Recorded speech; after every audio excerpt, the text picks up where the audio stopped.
Everyone, this is Olga Adler from Austin Businesswoman, and today we're talking about the important subject of femininity and how it relates to confidence.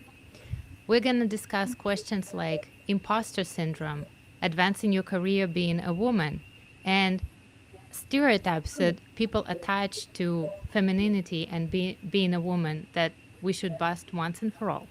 And today, I'd like to introduce our great lineup of amazing speakers, each of which is an experienced professional in their field and has a lot to contribute on this topic. So the first is Rose Veals. Hi, Rose. Hello. My name is Rose. Tell us about yourself. I'm sorry. No, go ahead. Tell us Oh, about okay. yourself. My name is Rose. So, like many, I'm not originally from Austin. I moved to Austin in 2004 from California. Surprise, surprise. And I have been in the construction field for probably about 15 years, both private and commercial, dealing with a lot of project management, project accounting, and things like that. After having to make the decision to leave corporate America due to some, let's say, like unfair treatment or just wanting to make that change, I moved into the next part of my stage of life, which was to go into real estate. So I have been doing that ever since. I live here. I live in Manor actually with my husband. We have a 10-acre little farm. And so that's where I'm at right now at home. Thank you. And it's great that you moved to Austin. Now we know you. Thanks. Next speaker is Jayme Shiarla. Hello, everybody. Coach Jayme here. I am the lead coach for Jayme Shiarla Coaching. I am a mindset transformation coach, certified life coach, and NLP practitioner. I am also new to Austin. I actually live in Cedar Park now, but I've only been here for just over a year.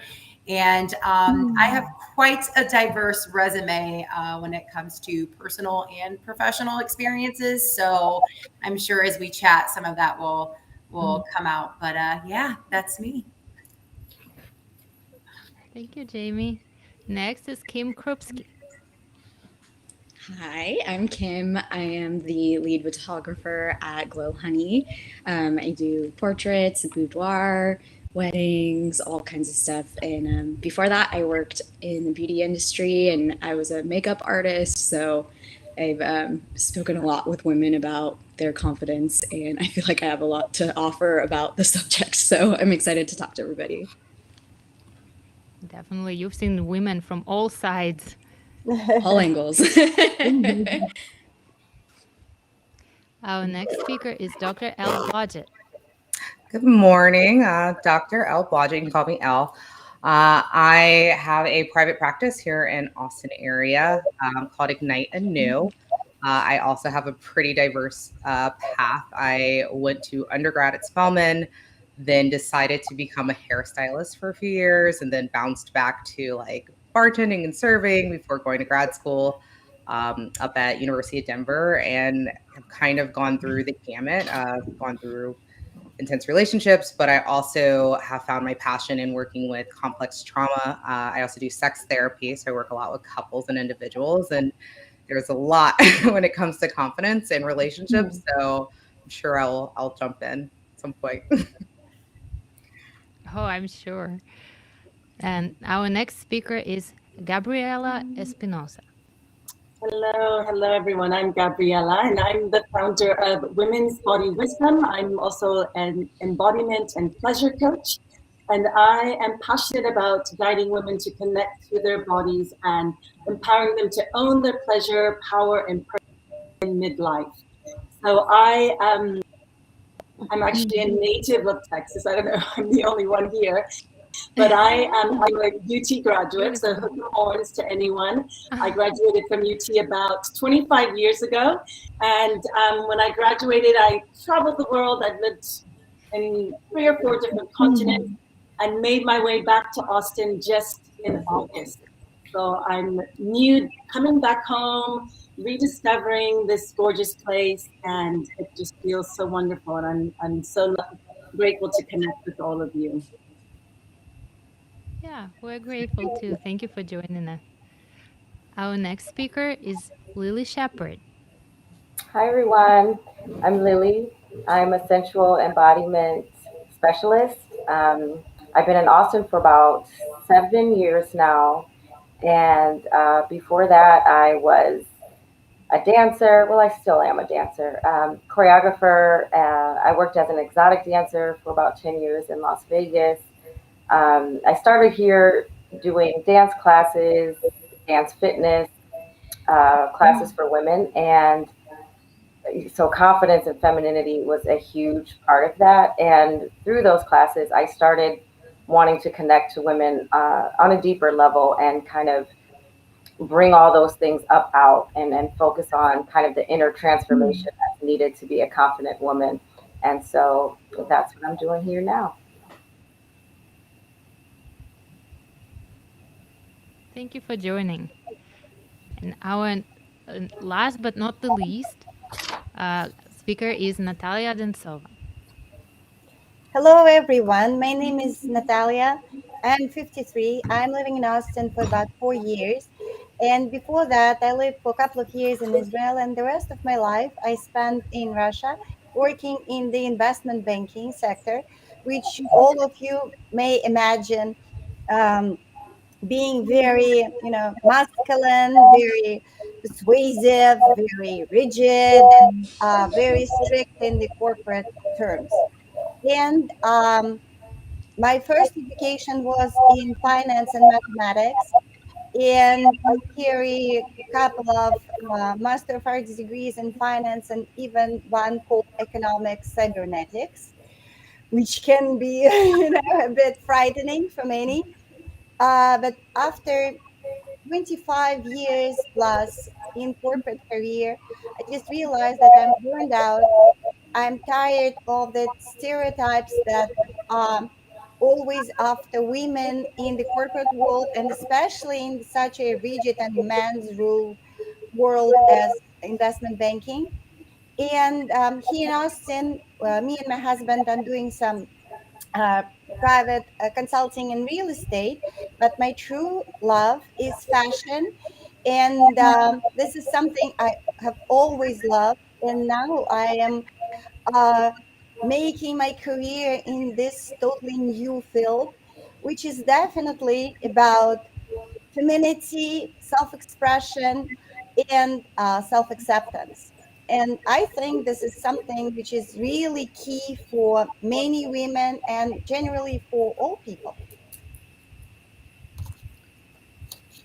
I believe so too. Thank you for joining.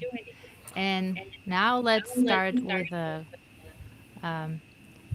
question, yes and no question. So please raise your hands who believes that confidence depends on your gender. No. So nobody believes that. Then raise your hand who believes that women are more prone to be insecure. Okay. So that's a big answer today. So this is one of the stereotypes that we are going to bust today, because a lot of women feel like being a woman already puts you in a disadvantage when it comes to building your career, to competing with men, and achieving success alongside other people. So let's start with the general question of lacking confidence. So why do people lack confidence? I'm gonna ask the first person to answer, Dr. Elle Blodgett, because she deals with people's insecurities and confidence issues on a daily basis. So let us know your perspective as a doctor, as a psychologist. Apologies. I couldn't hear. Can you repeat the question one more time? Yeah, sure. Why do people lack confidence? Why do people lack confidence? Whew. How much time do we have? Till tomorrow. Not till tomorrow. So, this is a really complex question in that, like, the way that we gain our confidence comes from a number of sources, right? So it starts with the family we grew up in, the experiences we've had.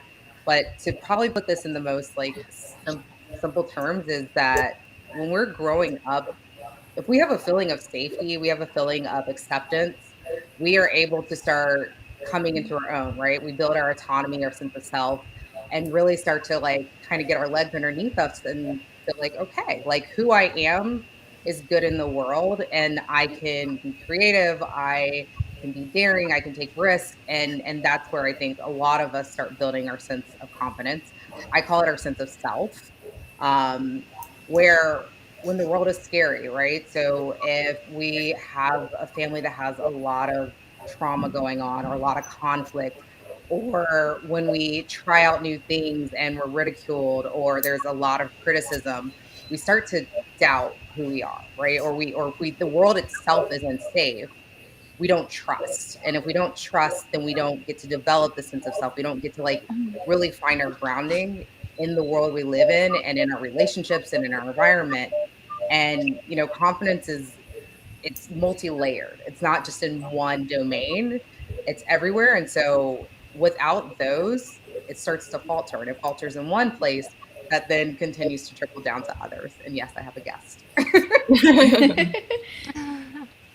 Well, it's a very confident guest. Yes. So yeah. Would anyone like to contribute on this question? I know it's hard to talk after professional psychologists, but a lot of our speakers have worked in a very aggressive career path before. And so they probably know it from personal experience. What does it feel like to feel insecure, to feel less than you are? Okay. Rose? Go ahead. I think Rose was the first. Oh, I was just gonna add on to what Elle said is that I think for me personally, a lot of my lack of confidence came from childhood trauma. I think that ultimately shaped me and my belief system about myself, how I felt about myself. And then, growing up, decisions that I made, the bad decisions that I made, I think were part of the trauma that I experienced as a child. And then feeling like I was kind of less than, or that I lacked something, that I felt like as I kind of moved up into my career, moving up into, going up that ladder, I saw it kind of peek its head out a lot more. And then trying to, address those things, trying to gravitate back to who I was authentically, and trying to figure out how not to let that trauma affect me in my day-to-day life, whether it was work, whether it was in my career, in my relationships. And those are things that I think I still work on now. So I'm kind of honored to be in this space with you guys, because it's kind of learning for me too. So I want to We're kind here of to share piggyback and to off. see this. Oh, sorry, go ahead. Go ahead. Go ahead, Jim. No, no, Oh, no. I was just going to piggyback off of Elle, and like, I think it is, there's a lot of layers to that, because the obvious one would be that sense of childhood trauma, which, similar to like, I had a very traumatic upbringing, but I think it's also sometimes those little sneaky traumas that we don't really think much about. So similar to like maybe you had a super safe family that you grew up in, but it was the first time you got braces at school and you got made fun of for it. Like, why are you smiling so weird? That knocked your confidence. And then now it was like, oh my gosh, is somebody looking at me weird? Like, maybe I don't feel as safe. And so the more we start to like fester on those little tiny traumas, those can equally, add up to being just as big of a deal to knock our confidence as what this one big traumatic event could. Similar to somebody growing up maybe in an atmosphere that their family had very high expectations for them. And if it wasn't a 100%, it wasn't good enough. And so no matter how hard you worked, it was never enough. And just repeating that over and over again in your mind is going to keep knocking you down further and further on the confidence scale. Thank you. I know Gabriella wanted to add something. Yeah, I think what I have to say sort of echoes what everyone says, but I think for me, the main word that comes to my mind is longing, right? So we have such a deep sense of that social connection, of being part of a social group, a tribe, a community. And sometimes the expectations that are placed upon us to be part of a group or community aren't really aligned with our values.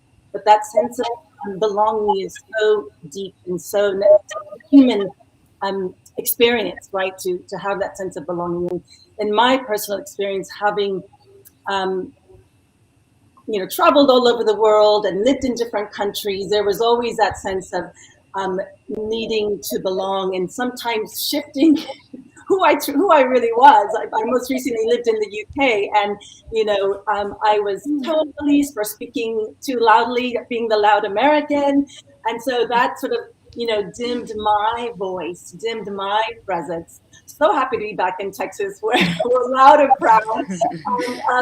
I just feel, just coming back here, there is that sense of belonging. When I was growing up, there as a woman of color, there was also that need to assimilate and be part of a greater collective, which always sort of made me look from side to side, behind me, and sort of figure out, who is it that I want to be. And so I find that the women that I work with, when you, of course, this happens at all phases of life, but we reach a point in midlife as a 55-year-old woman where we try to do away with those labels of who we are supposed to be and belong truly to ourselves. So it's that path of coming back home to ourselves. And I feel, being back here in Texas is a total homecoming, coming back to myself, my roots, my family, and this sense of community that I feel welcomes me here, especially at Austin Businesswomen. And so, thank you so much. Thank you for joining. Yes, and I would like to ask Natalia, my compatriot, because we're not at home here, so it's harder for us. Well, yeah, and basically the home for you is a place where you feel homey, where you feel confident, when you feel right, where you feel belonging to this place, in associating yourself with the people who surround you. And I think this is one of the reasons why people may feel uncomfortable. Like in my earlier profession, to be a woman in the investment banking, you have always have to prove that you are smarter than everybody else, that you know the ways quicker than everybody else, that you can push the decisions that and organize processes that anybody else could organize. And at the same time, I just not felt just overwhelmed with my um, profession and things that were expected from me. But I was always also overwhelmed with the things that I have expected from myself. I put myself under extreme pressure to prove everybody that I am at my best, that I know things the best. And I think that puts on people a lot of trauma they do not deserve. And that all very often forms their patterns in the wrong way. And I think we will talk about these subjects, how to overcome that today.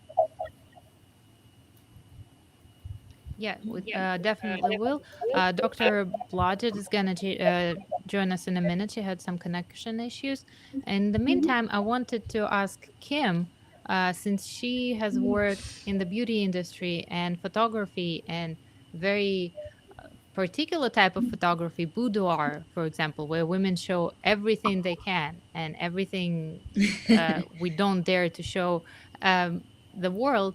So, what are the things that women are particularly insecure about when it comes to their looks? Everything. I feel like it's different for everyone, and most of it is just stemming from them comparing themselves to someone else. And every time I've been with anyone. Like, I also used to do spray tans, so I've seen a lot of women. And it's always, don't look at me, don't look at this, don't, you know, and it's like, everyone has an insecurity of some kind. It doesn't matter if you're the most beautiful woman in the world, something is going to bother you because you're constantly looking at yourself. You're constantly criticizing your entire being. And unless you learn to love the things that have caused you trauma on your body, you're not going to be confident in it. Like, I've had women where they were scared to, you know, pose a certain way or scared to this, that. And it's just like, just love yourself. There's no reason to compare yourself to, you know, Kim Kardashian or or the girl that you went to high school with or anything like that. You just have to be confident in who you are. And I'm looking at your body as art. So you need to start looking at your body as art as well. And there's a reason why there's so many naked statues of women. Definitely. And it's we're much more demanding of ourselves, and one might think, well, a little insecurity is okay. It just pushes you forward. It makes you try to achieve more. But how does our personal lack of confidence or insecurity, how does it reflect on our work and relationship? How can it go outside of our head and actually negatively affect our life? I would like to direct this question to Jayme, because she works as a mindset coach with a lot of people, and a lot of times she's just trying to get people out of their heads and let them, you know, be free. So can you share your point of view on this? Yes, absolutely. Kind of as I was even saying earlier, is that like whatever we focus on is like where our energy goes, we're going to be attracting more of that. And so what typically will happen is somebody will be beating themselves up, and then all of a sudden that doubt just keeps getting darker and darker and darker. And then all of a sudden you're like paranoid, and everyone's like, why is she freaking out? Because sometimes like when we get so sucked into that way of thinking, we forget that everybody else is still worrying about their own stuff too. And so we're exactly that within our minds. We're assuming that everybody is judging us for how we're smiling, the way that we look, the way we just said something like, oh my gosh, did she catch that I totally stumbled on my words right there? And everyone else would be like, no, it sounded awesome. What is she talking about? So I think that that's probably one of the biggest way it impacts our performance, whether it be with even relationships or especially from a professional standpoint, is the lies that you continue to feed yourself. Because 95% of our minds are our subconscious mind, which means we're not even aware of that. Like, think about it. You don't have to be like, okay, I'm tying my shoe. I need to loop it. I need to swoop it, and I pull. It's just natural. And so if naturally we're thinking these terrible things about ourselves, naturally that's what we're more fixated on in our environment, which is what's going to make us speak and act that same way. So if we can start to take back control of what we're saying about ourselves to ourselves, like I feel like everybody probably here has heard it. Would you say that what you say to yourself, would you say that to your best friend? Of course not. So why would you let yourself talk to you that way? Yeah, it's a very good point, and I feel like it's an enemy that we create that's just not there, but we feel the need to fight with it. Would anyone else like to contribute on this question? Lily? I feel like from Lily. Oh, sorry. Go ahead. No, I was just going to say that one of the most powerful things that we can do is to understand that at any point in time, we have the power to change our narrative. Like, we kind of have these loops that have been running, you know, since childhood or whenever, about our insecurities, or, you know, it's a story. I'm not good at this. You know, I'm not good at that. People don't like when I do this. And I think that the power to say it does not have to be like that today. At any given point, we can wake up and say, you know, I'm changing this story. This might have been this way my whole life, but today I have the power to change that and to start a new story and to tell myself whatever it is that I want. And I feel like a lot of women get wrapped into kind of circular thinking, and we just go around and around in the same pattern. But when we start to understand that we do have the power to switch the narrative at any moment, it's really, I think that's when things really start to change, because a lot of it is inside. You know, no one's actually saying you suck, you're terrible, you know, you're not, you're ugly, you're fat. It's us that are saying these things to ourselves. Absolutely. Yes, sad but And I true, would but like, maybe it's better. We know that other people yes, don't. I would like to add to that that many people, and especially many women, are carrying this sack of rotten past with them during all of their lives, thinking that this is their unique burden that they have to carry, and they dress in dark colors, or otherwise they put some super sexy outfits, but we immediately see that this is a super unconfidence which is hiding behind both super sexy dresses or otherwise super dark and shapeless outfits, just because these are women who are blaming themselves on something they are carrying with them from their past, instead of looking forward and looking at the present moment. And this is the most important thing, I think, for everyone to look at the present moment, because this is your real life. Future hasn't come yet. Past is already over, and we are here. Hmm. Yeah, I absolutely agree with that. And the hardest, the hardest thing is to probably recognize the problem and try to start working on it and changing your view of it. What would be the first step if you understand that um, you're not as confident as you'd like to be, and you want to change that, but you're already maybe already 30, 40, 50, and you're like, well, I'm not growing anymore and I'm still not confident. So uh, what should I do? And I would like to ask Elle. We can't see her, but she's with us, and I'm sure we can hear her.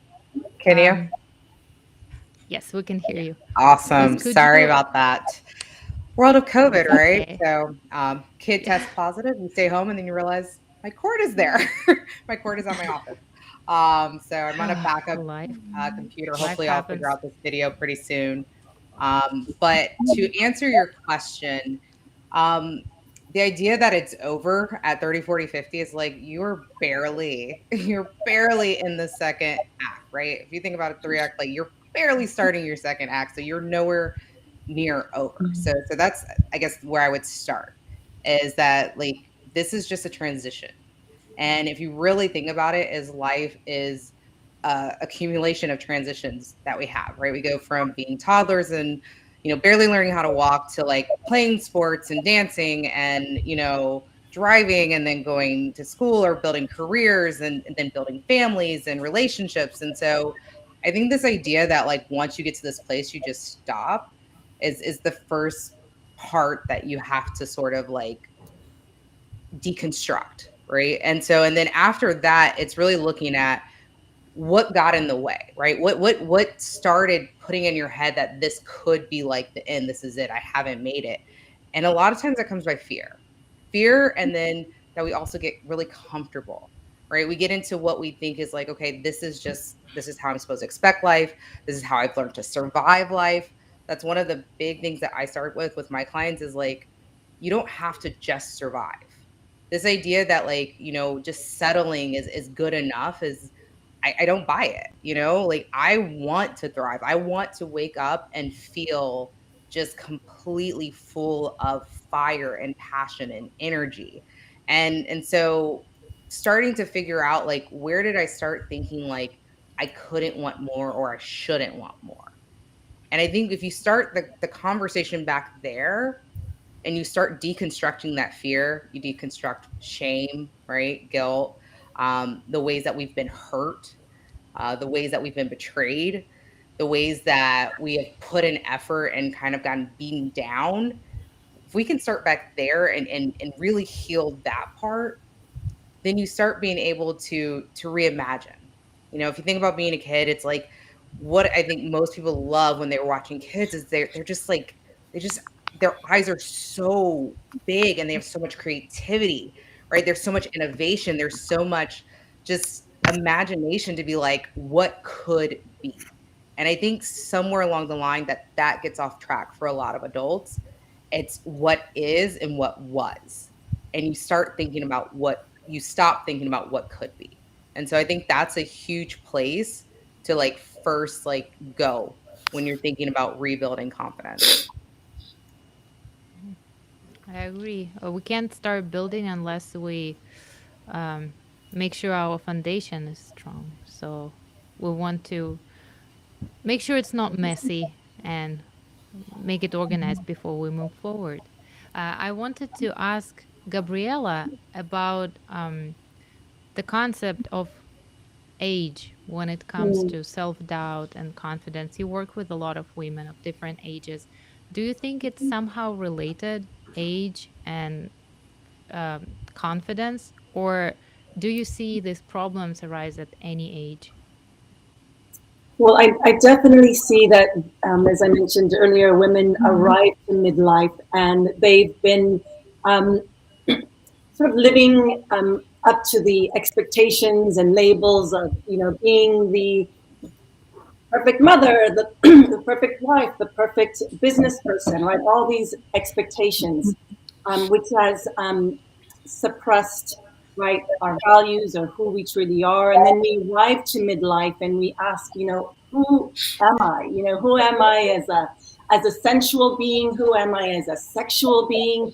Who am I as a creative being? All those things, those qualities which, fall into the category of this feminine energy that we're also talking about, right, get put to the wayside, right? And I think, arriving to midlife, and then there's the fluctuations in hormones, right, which basically when your hormones are fluctuating as you reach midlife, is it kind of starts to allow things to come to the surface, right? So our healthy, happy hormone, progesterone, starts to decline, and then all of a sudden stuff starts to come up. And so it is a time of reckoning, I feel, reaching midlife. But it is also a time of reflection, which is so important, reflecting on your lived experience. And our lived experience at any stage, right, is so valuable to society, is so valuable to our communities, to our families. So really celebrating, taking time to celebrate our lived experience, honor the wisdom that we've accumulated. And that, I feel, is so important in terms of building up that confidence. Yes, I am a valuable member of my community, of society. I am not invisible. I have all of this experience, all of this wisdom to continue contributing for this, way into the second half of life. So for me, it's really working with women to see, right, to see the value of their lived experience, to see the value of their wisdom, and that they can continue to be very visible by, communicating and becoming visible with all of their gifts. So we have incredible amount of gifts. So it's really about guiding women to see the gifts that they hold. And we, each and every one of us, holds tremendous amount of gifts and talents. And it's recognizing that. Focusing on the positive, focusing on the things we have rather than on the things we wish we had, For which we sure. might not even need. I also wanted to ask Rose about your path in aggressive and men-dominated industry. How was it? What helped you fight self-doubt? Because you might have been confident as a woman in your own world, but once you enter this aggressive competition, you are faced with a different problem. So, what helped you stay afloat and function? Um, Honestly, I think it was those moments of like Lily had said, where you can stop and change your narrative and, kind of reflect of where you are, take a deep breath and kind of refocus and gain that control back.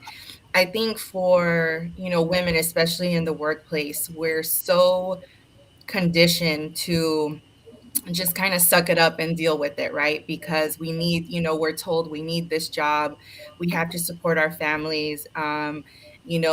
This job, defines, success for us, who we are, and things like that. So it was, for me, it was taking a step back, taking control back, and then finally saying to myself that, you know what, I don't need this job to define who I am. I don't need this job or to be under this individual to make me feel anxious every single day. So it was more so that power, I think, within myself to kind of step out of my comfort zone, because doing that for me was very much out of my comfort zone, because I was very conditioned, as a child, growing up, what success meant, that 100% all of the time, the company that you work for, oh, it has to be, this name or this, type of company. And so once I realized that those things didn't define me, then I was able to, give myself that control back on what I wanted, out of my life, out of my career, and finally made the decision to, what, I can step out of this and become better in this stage of my life, and it doesn't have to be, I think we're, as women, as people, we're conditioned so much that you kind of hit certain periods of your life at a certain time, like you're supposed to be married by a certain age, have children by a certain age. And when you don't meet those things, you kind of, you make yourself feel bad. Your narrative changes into like, oh, I'm not good enough because I didn't meet these things. So for me, it was just kind of stepping back and realizing that, I can change my life and it's not dependent upon somebody else or, someone within my company to tell me whether or not I'm good enough at my job. So Thank you. Yeah, we shouldn't let the circumstances define us because they are a separate thing, and sometimes we can influence them, sometimes we can't. But what we can influence is how we feel about ourselves, and it Absolutely. always shows. We actually have a comment from the audience. I'm gonna put it on the screen, which I think a lot of our speakers can um, discuss because it's about building confidence by helping others, which a lot of you do. Learning to build another up in their confidence can teach you to build your own confidence. Mostly, the individual building someone else's up is subconsciously building their own confidence. And thank you, Mary, for this input. And we have a lot of professionals here who help women and men feel better about themselves, whether it's the physical side, the emotional side, mental health, professionally. So, does it help you personally feel more confident about yourself? Oh, Dr. L has an idea about Yes, it. I was gonna say what Mary was saying, or Mari, is that it's called parallel processing. So that's a process when we learn as we teach, and we gain as we're giving. So yeah, it's a really awesome comment. So does it work for you the same way? Do you feel better about yourself when you help others? So I think with psychology, it's a little different because we have to take parallel processing and separate that from using clients as our own sort of mechanism for dealing with our own conflicts, and so which is very unethical.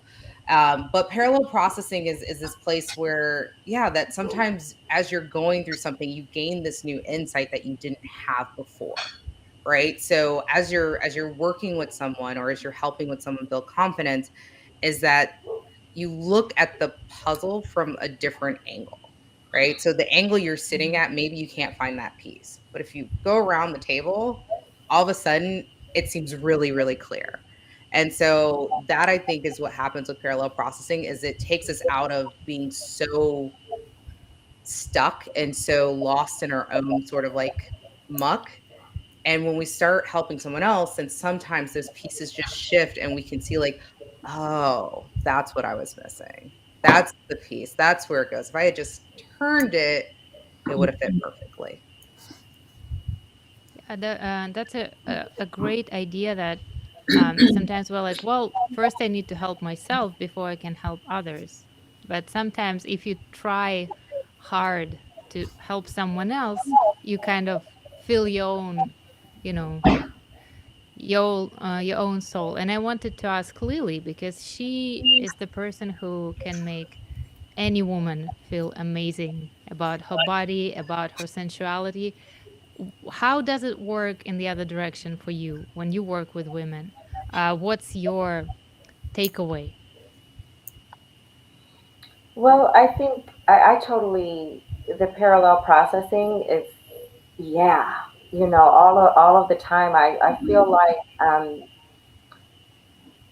it takes the spotlight off of myself. When I'm in my purpose and I am helping other women to feel confident in their bodies and to feel good within them. So I'm not thinking about me. So just by nature of me doing this work, it takes me out of the center of my own story of like, I'm the most important one. I need to worry about this. It's all me, me, me, me, me. And so when I'm doing this work, it's like, I'm not thinking for a moment of how I'm looking to a client or if I have on the right thing or if they work with somebody else that they thought was better than me or if my email was written properly or if they like the music that it all becomes just so inconsequential at that point. So I think that's the most helpful part for me is it really can just take me out of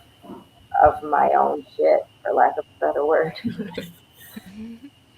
Sometimes it's helpful shifting the perspective, and it's not all about you, and it's not all eyes on you all the time. Especially shouldn't be your own. Kim, what about you? When you work with people and you help them pose and help them look their most confident and glowing in their pictures, does it affect your own mindset? Oh yeah. I just think like if I can have someone be this open and celebrate themselves, for me, I do that for myself. Like someone comes out and does their pictures and their things they don't want to see in pictures, they don't, and suddenly they're just like living their best life, hitting all the that we suggested. It makes me feel more comfortable in myself. If she can do it, I can do it. You know what I mean? It's really like I feel like I bond a lot with my shoots just because it's a big thing. Kind of release the fear. It's very vulnerable, obviously in front of a person, but also in front of a camera. So I think it's huge. I'd like to add to that just for a moment and just say that even for like all of us doing this work, there's nothing that any one person can say to make you feel confident, So this idea that like, oh, I go to this class or I go take these photos and something just clicks and now I'm confident, and I feel like, for me, my work is I'm bringing you back to yourself, so that you can feel confident. I think a lot of women have this misconception of that. We just are one thing away from doing the thing that makes us feel confident, and we're like constantly seeking outward, whether it be from mentorship or I'm going to take sexy photos, I'm going to do a sexy dance class, I'm going to buy a new outfit, I'm going to do my makeup, and all of these external things when it has to, you have to be the one that believes it, and I think that that's the work a lot of us do is kind of bringing people back home to themselves so that they have the belief rather than kind of allowing them to participate in an experience that gives them the belief, because that might feel good in the moment, but it's not really like lasting confidence and acceptance. And I would like to add to Process. that. Yeah, I would like to add to that probably when I decided to become a stylist, I just felt that this is the most rewarding part of my life. I was helping companies to raise money, to reach their financial goals, to develop their employees, to market themselves out to the wider public or audience. But just when I started to redress women, like remember, I redressed Olga for the event with one of the Austin based boutiques.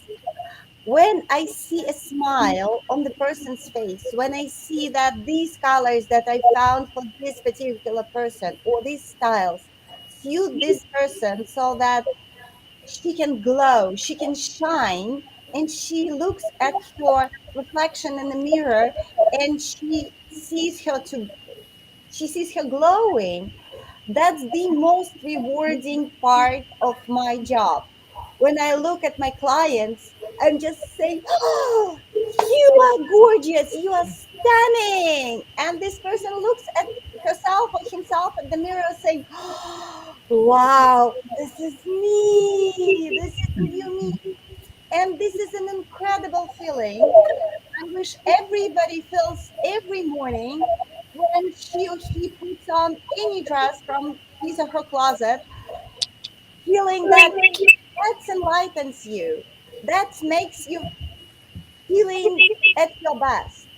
And this is the most important mission, I think, of everyone who is looking to help other people and help himself or herself. Mhm. Thank you. Yeah, Natalia really does. She can make you feel amazing, and even if it's just for a moment, even if you can't put up the same outfit by yourself later, it still feels good. But I actually wanted to mention Jayme because I know that she actually advocates for there not being the secret sauce for feeling confident in 1 second, because I know Jayme always tells people that there is a lot of homework. I can show you the way, I can't do the work for you. Can you talk about that, since we touched on the topic of there is not one thing missing, it's a working process? How do you approach that? How do you bring this truth bomb to people?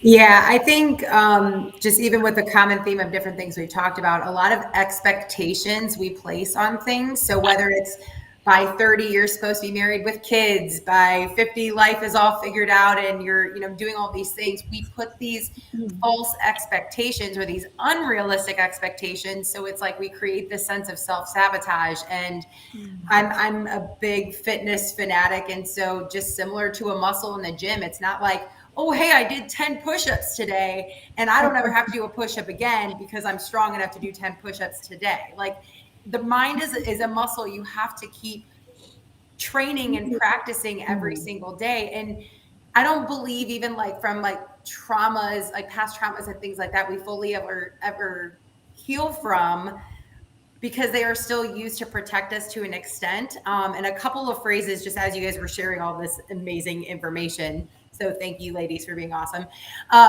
Is that one, there was one phrase that I remember reading from the book, The Power of Now. And there was a phrase he said, it was, do you control your mind or does your mind control you? We can only control what it is that we can control. Like in my home, I can set the thermostat for the temperature to be a certain way, but I can't control what the weather is going to be like outside. So we need to learn how to get more mindful and practice that sense of self-talk, that sense of confidence. And that external validation is always awesome to hear. And when we're surrounding ourselves with that, that's going to help boost us and maybe make the training a little bit easier. But that's not going to mask the fact of what is still that inner dialogue. Real quick, and then I'll chime out from this one. I always like to use the phrase, I'm a big horror film fanatic. And so Michael Myers, right? Like you can run, but you can't hide. How is that? He's just walking through the woods and the victim is sprinting and he always still ends up catching up with them and getting them, right? That's our inner dialogue. We can only run from our problems for so long before they catch up to us and attempt to kill us, right? So we've got to just face it head on, and it's work and we have to practice and it's going to get yucky sometimes, But when we allow ourselves to train that muscle, it's so much more beautiful on the other side. Can I piggyback on that? Please do. Because I just feel like it's pretty comical that it was happening today. It's like, so here we are in this meeting. Like I said, my first computer like shuts down, right? I expect that my computer's gonna be fine. It's like, oh my gosh, I have to find a backup. But then I find a backup and then the camera doesn't work. And I'm like, oh my gosh, what am I gonna do? Like, do I stay in it? Do I get out? Like, how do I? And so I think the other part of what Jayme is saying is like adding in flexibility and grace, right? So as I'm sitting here trying to still be like, am I gonna look professional? Is this gonna come off okay? Oh my God, how is this affecting everybody else? It's like, you know what? Like, we live in a world of technology and I do not control it. What I can do is I can work through it and kind of manage the best I can. And where my place is, it'll come back in. And so like, it's kind of, I did not plan this at all, but I just think it's like worth noting, like it happens, right? We're all trying to human, and humaning takes a lot of twists and turns and curves and bumps. And so if you can sit there and work that muscle, but also realize that like life is just this really crazy ride that we're on, like I think that's a good way to like build, you know? And so I don't know, I was listening to you and I was like, yes, that's exactly what I was going through too. So. No, it's true. The past year, the pandemic has, if taught us anything, is that you can't have anything under control. Anything can happen, and you can't hope to live in a world where nothing goes out of order. In fact, you have to be prepared that every day something will break, or you'll look not your best, or someone will say something, or people will leave a mean review for your business, and it still shouldn't affect you personally.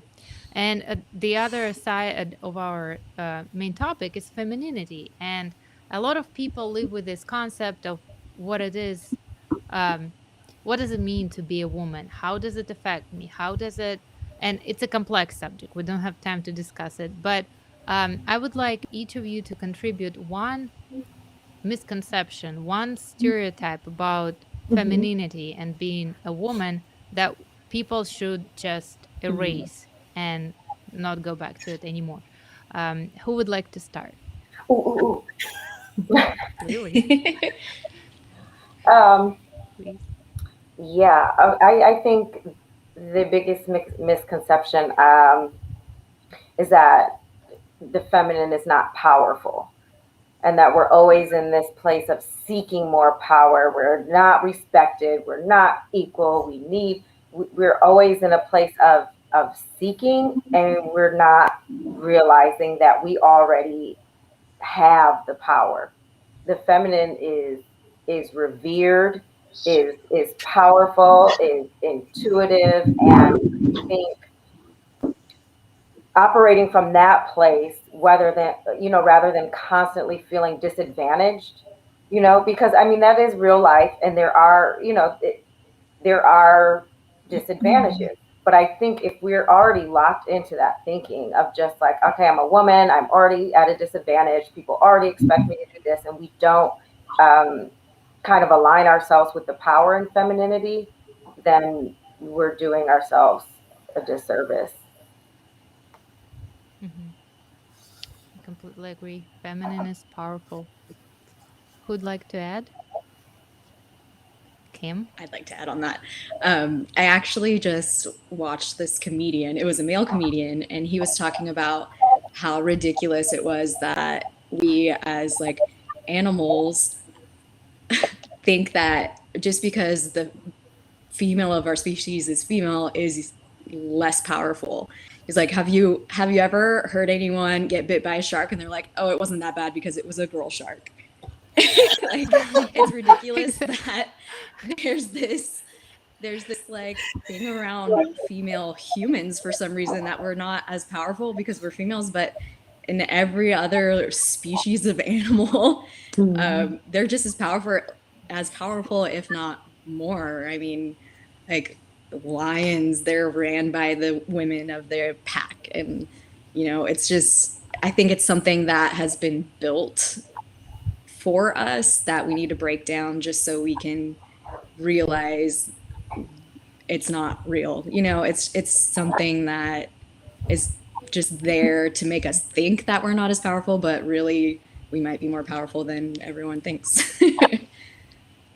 Exactly, especially in a world where we're no longer ruled by fist fights and arm wrestling. So it doesn't matter if your Yeah. muscles are as strong as men's muscles because it's not your muscles that you use in your work, especially if you work from home. So it's a totally different level. So how can we use our femininity to our advantage when it comes to our work, our business? Who would like to answer that question? I would love to take Jayme. this one. Yes, So, please. as I had mentioned early on, I have a very broad career route that I had went down. I did hair massage therapy. I dabbled in life insurance. I worked corporate. I did a little bit of everything. But I remember when I was selling life insurance, I was one of the only women. And there was another woman that looked at me. She's like, Jayme, I don't understand. Like, as women, like we just can't dominate in this industry. Like, how are you approaching yourself with such confidence every single day? And I grew up like in a household where yes, it was like the men that worked and everything, but women balanced the checkbooks. Like the men made the money, but we like had to make sure everything was still in place. And so I like looked at her and I'm like, girl, do you realize the advantages that we have as women, that we can step in and we can have this knowledge and this strength and ability to go toe to toe with a man? But the biggest thing that a man does is they function very heavily out of ego. And so there's always this wall that's up about how do like I out beast another beast. So as a female, if we step into our confidence and we show that our strength and our knowledge and that power is there, and then we're able to pull in that vulnerability where people can love and trust us and recognize that we can nurture them at the same time we show up with power, like that is an unbeatable like force right there. So like, sorry, I got really super geeked out on this one because that to me, like being a female in a male environment, like Rosemarie, that's why when you said you were in construction, I was like, girl, go ahead, because Yeah. that you have so many advantages right there. So, okay. Thanks, guys. Mhm. I would like to add to that. Yeah. Interestingly, really, men are acting based on their egos for sure, and women often, on the contrary, act based on their fears. And these are the things that are holding us back. And sometimes, like fashion, from the fashion standpoint, women say, well, I don't want to. Feminine means, wearing possible blouses, floral patterns, and this is not about me. And sometimes women just ignore the femininity inside themselves, thinking that expressing themselves as a woman exactly means, to tie yourself in a corset and, big skirt and something very super sexy.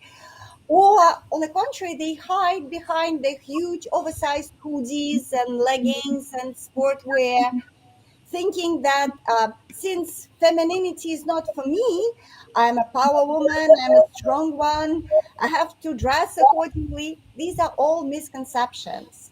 Because in fashion, basically, we have, like in psychology, we have 16 types of psychological types of people. Similarly, in fashion, we have 16 psychological types of um, how people may look like and what truly reflects their soul when they put on clothes, because clothes is our message. This is something how we present ourselves to the world. And sometimes we underestimate this message. We just think that people don't see how we look like. They do. And it's very important that we translate this message correctly and express our internal femininity to the good of ourselves and to the good of other people. Can I also jump in? Yeah. Of So course. I think women are often socialized to be shapeshifters, right? We learn how to acquiesce to our environments, how to observe and pay attention. When you think about, those are all really amazing strengths.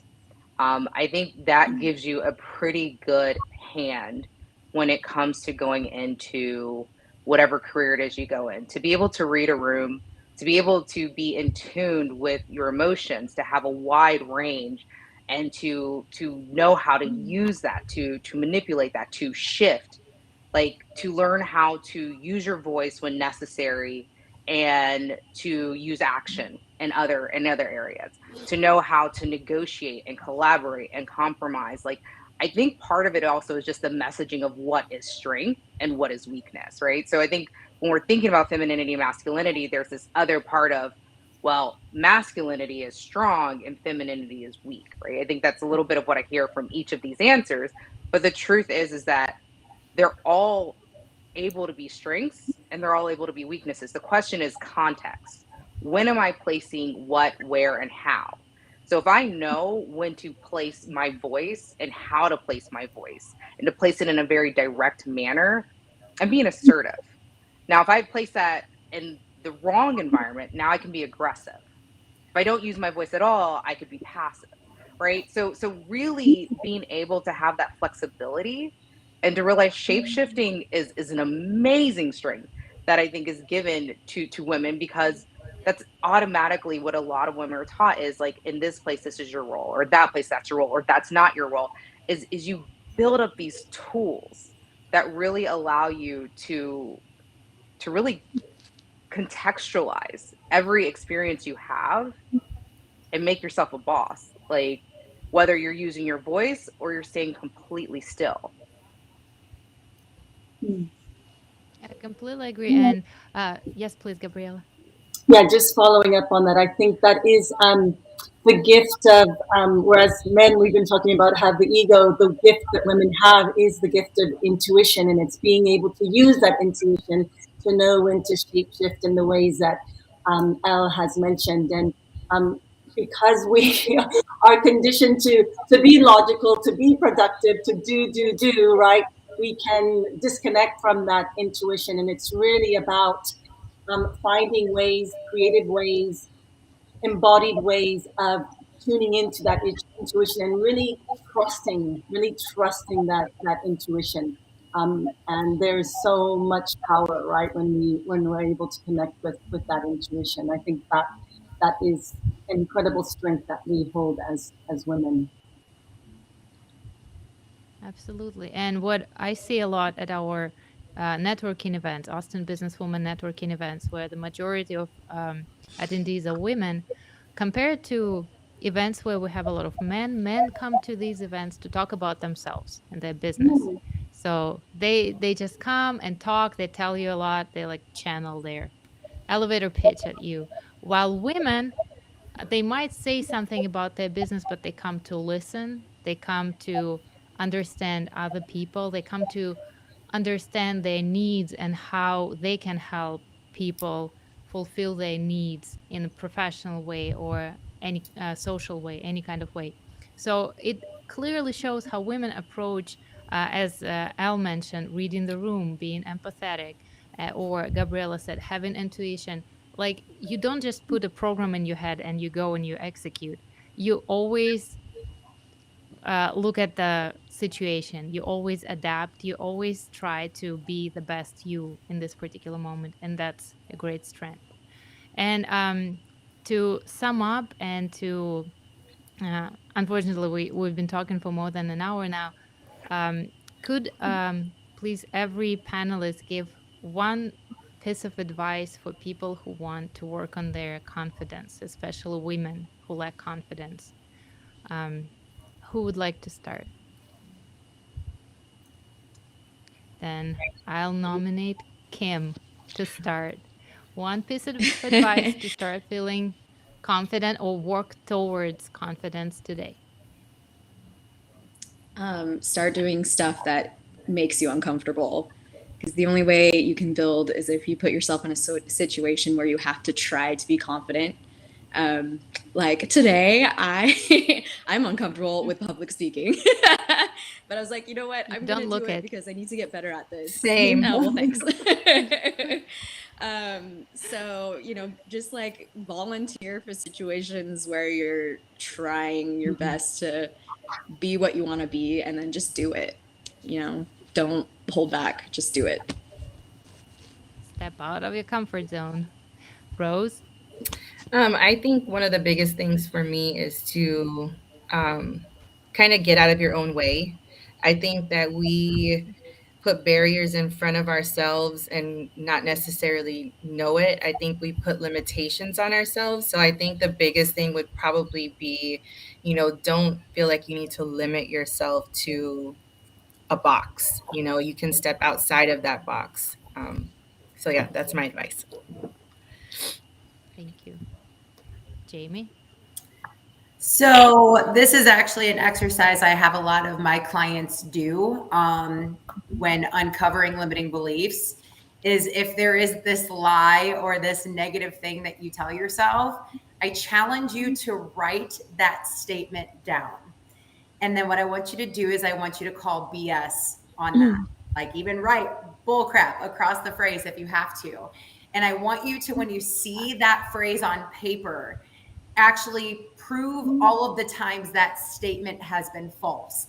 If to kickstart this, you have to find a woman that you look up to that has proven this to be false. Start there. And then you can start kind of thinking of other ways where like, okay, I told myself, like Kim mentioned about, like I can't public speak or I'm scared to do that. Well, no, because I know of other people who have overcome the fear of public speaking, so I can do it too.